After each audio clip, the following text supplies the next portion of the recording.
and welcome to Sideways Standards. Today, if you've been following any of my social media on Instagram, Facebook, TikTok, whichever, you'll know I got rid of my 335 Xi for a more drift ready kind of car. My plans for this car are obviously to keep it simple, keep it simple, stupid, and get as much track time out of this car as possible while the RX-8 is down. I got myself a 2006 Infiniti G35.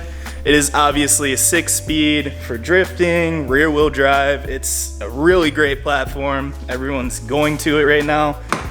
This one has some higher miles, obviously some wear and tear here and there, but it should do just about everything that I need it to do. So today I'm going to be doing tint on the windows to see if it's worth doing by yourself or if you should have a professional do it. I got my tint right here, some O'Reilly's tint, only the best for the best. And now when we have the windows all tinted up, nobody will be able to see us, see who it is when we're doing street crimes. Don't do street crimes. Keep your drifting on the track, kids, all right? Actually, it's more for if you're vibing to like Britney Spears or Fall Out Boy, whatever, just jamming. People can't see you. But the rear windows are tinted already. I think they're roughly 30%, 20%, somewhere around there. So I got 20% tint to match them up nicely. And hopefully the car will look a little better.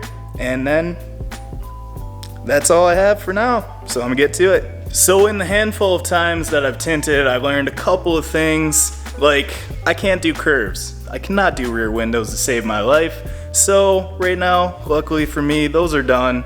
I just have the side windows to do. So I'm gonna go ahead, just clean up the windows, all nice. And obviously, keep it as clean as possible because you don't want any dirt, any hair, anything in there because you'll see it. Obviously, another pro tip, start with the passenger window because that's not the one you're looking out all the time. And then you won't see that one little hair that causes a bubble and annoys the bejesus out of you.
30 minutes later, I have one window done.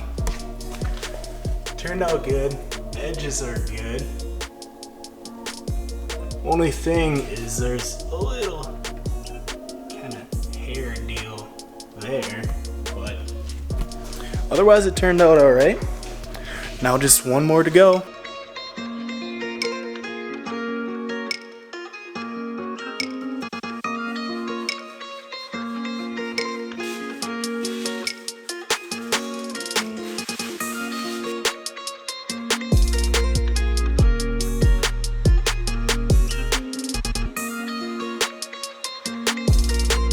Almost 2 hours later, and this window is done as well.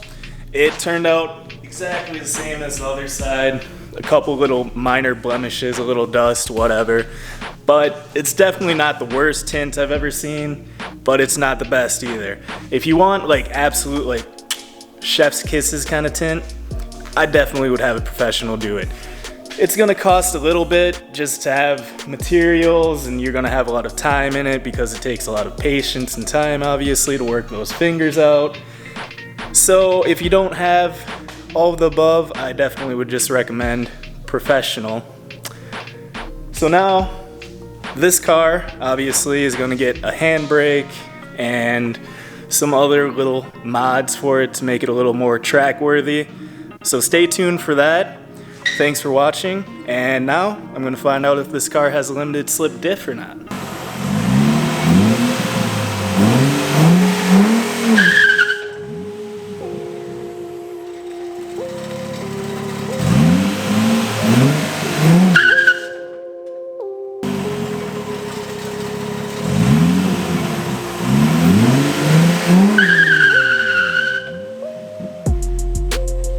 Alright, real quick, there's two things I learned during that video.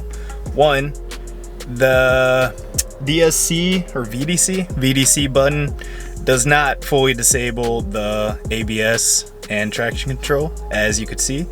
And that means that the intake will cut to, or throttle will cut to 10% throttle, and that's why you can't do a standing burnout. Also, number two, here's another reason why you should have a professional do it.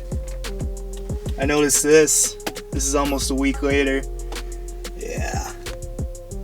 Someone cut the tint a little short. But I guess I can always have a professional redo it, so maybe I'll do that.